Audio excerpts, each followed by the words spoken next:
Totoo ang sinasabi ni Dami, sir.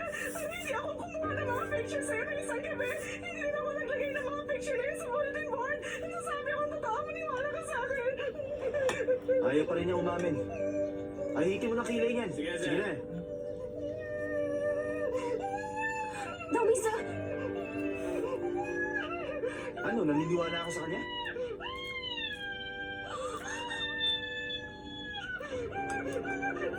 Shansai? Naniniwala na ako. O sige na, malisin mo na yan. Halika na. Halika na, Shinue. Shansai, sorry ah. Salamat, Shansai. O, sarado mo na.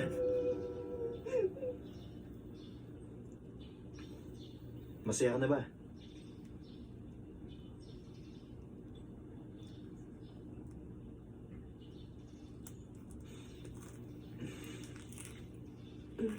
Masaya na ako. Salamat. Hindi na ako galit. Sigurado ka?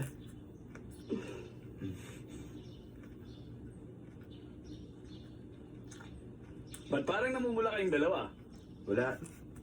Sinungaling ka. Meron na ba kami dapat malaman? Sige na, Wala nga, magkwento ka tumigil na naman. kayong dalawa. Parang namumula yung mukha mo. Oh. Halatang nagsisinungaling ka eh. Sige na, sabihin mo na sa amin. Tumigil na kayo. Totoo kaya yung mga sinabi niya sa akin kagabi? Hindi kaya panaginip lang yun? Oo, nagsiselos ako. Dahil gusto kita. Pero masyado yatang mabilis ang mga pangyayari. Hindi pa ako handang maging girlfriend ni Dao Mingzi. Hindi ako sigurado sa nararamdaman ko.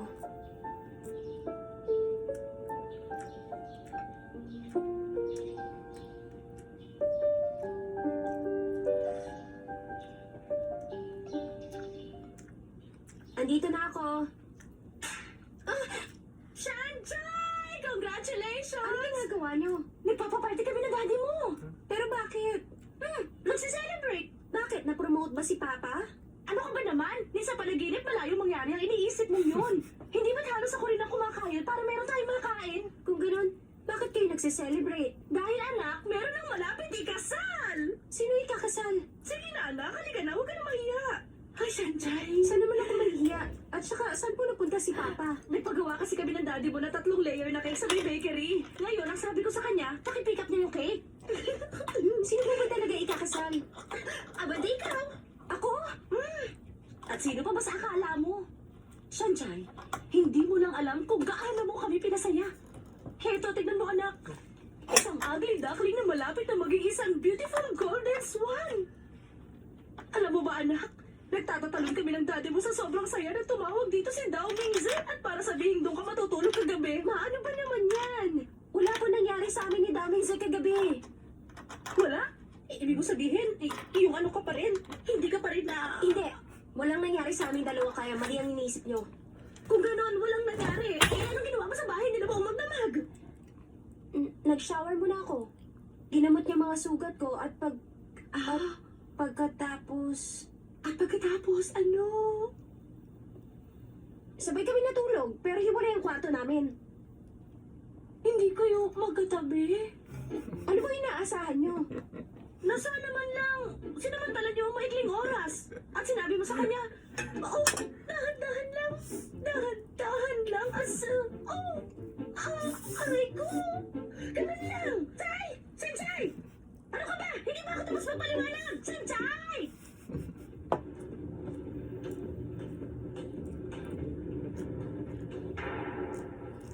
Sir, ipinatatawag niyo raw po ako?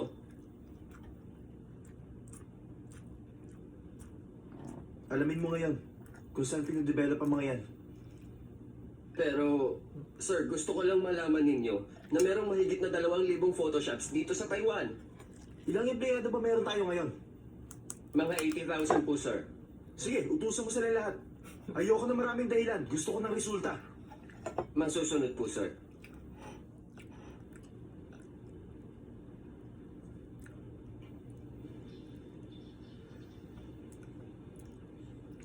Shansai, Shinga, kamusta ka na? okay lang ako. Puro gasgas lang yan. Ikaw, Okay na ako. Medyo masakit nga lang ang katawan ko. masakit pa ba to? Aray, oo, masakit pa. Ano ba yung dala-dala mo? Paperwork para sa computer class ko. Tulungan na kita. Salamat. Chen Xinghe, bakit ka lumalapit kay Shensai? Shensai. Ano ba kailangan mo? Oh, eto na. Ano ba yan? Ano ba naman kayo may hirap? Cellphone lang, di niyo pa alam. Basic need na ang cellphone ngayon. Hindi ako tanga. Alam kong cellphone yan. Bakit mo ba pinapakita sa akin yan? Ibibigay ko sa ito ngayon para magamit mo. Pumunta ka agad sa akin pag tinawagan kita. O siya nga pala, speed dial 1 ang number ko. Tandaan mo.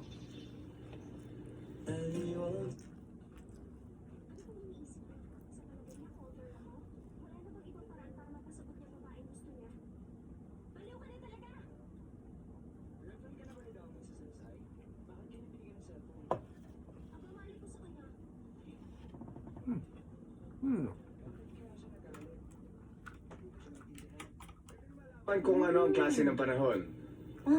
At ganon din ang stock market. Wow! Totoo nga palang may refrigerator na may computer. Meron din po dito mga recipe na pwede niyong pagpilian. Wow! Ang galing Ma, talaga! ano ba yung mga yan? Saan po ba Shensai, galing yan? tingnan mo anak! Meron pa rito flat screen na TV! At ito, tingnan mo, may built-in computer na refrigerator! Ma, bakit niyo binili yung mga yan? Nakalimutan niyo na bang wala tayong pera? Ano ka ba? Hindi ko binili ang mga yan! Bakit nandito yung mga yan? Pinigay lahat yan ni Dao Mingza! Galing yan kay Dao Mingza? Ang gaganda, hindi ba? Teka, ano bang high quality appliance ang naririnig kong yun? Ano bang tunog yun? Ah, malamang yung computer. Ma, itong cellphone ko. Ah, ganun ba? Dao Mingza, ano ka ba naman? Bakit ganito ang ringtone ng cellphone na to? Bakit mo pinadala itong mga gamit na to? Hindi naman to kasya sa bahay namin. Wala, kakasya yan. Puro top of the class ang mga gamit niya, kaya dapat pa nga magpasalamat ka. Bakit ako magpapasalamat? Hiningi ko ba sa iyo yan? Pumunta ka na ngayon, kailangan kita. Bilis! Ano ba lagay mo sa akin, aso? Mag-usap na lang tayo mamaya, sige na! Pwisit talaga. Ma, huwag niyo muna ipasok ang mga yan. May pupuntahan lang ako. Pero bakit naman, Shanchay? Teka! Ay, pasensya na kayo sa anak ko, ha? Huwag niyo siyang intindihin. Gusto niyo muna bang pumasok sa loob para makapagmerienda? Ituro niyo na rin sa akin kung paano gumagana ang mga yan. Sige na, halina kayo sa loob. Oo, ganun nga. Ang tagal mo naman yata. Ano ka ba? Ang layo-layo ng lugar na ito. Kailangan ko pa mag-taxi. Nagkasusan patuloy ako ng 300. Para yun lang. Ah, siya nga pala. Ha? Girlfriend ko. Ano ka ba? Ah, kaya pala hindi na kita nakikita rito. May bago kang girlfriend. Okay siya. Maganda. Upo nga dito.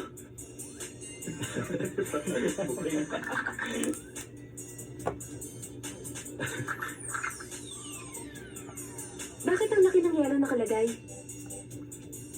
Para hindi madaling matunaw. Kasi tatabang ang alak. Eto, Ano ba ginagawa mo? Ayoko uminom. Bakit mo ba ako pinapunta dito? Sabihin mo na para makaalis na ako. maupo ka lang dyan. Gusto mo pakuha ko ng pagkain? Ayoko. Hi. Nandito pala kayo, umiinom. Miss ko na kayong lahat, kaya umuwi na ako. Kailan ka pa dumating? Kagabi ako dumating. Sana tinawagan mo kami. Gusto ko kayo surprisahin. Sino namang hindi masusurpresa?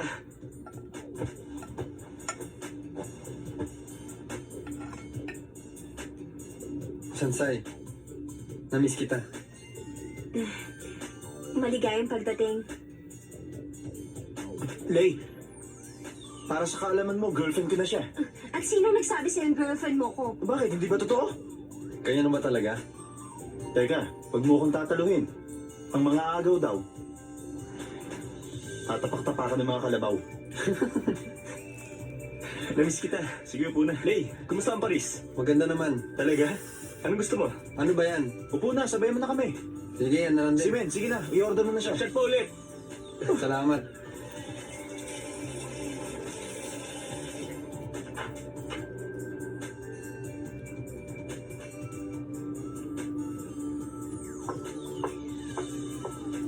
Alam mo, ikaw ang type ng lalaki. Pwede mo ba akong halikan? Akala mo ba papayag ako na ganyan lang gawin mo sa akin? Gusto ko yung mas mainit pa dyan. Ah, bakit mo ginawa yun? Anong oras ka lalabas? Hihintayin kita. Okay, kung yun ang gusto mo. Sa harap o sa likod? Sa harap mo ako hintayin. Kompleto na tayo. Aalis na ako. Bakit?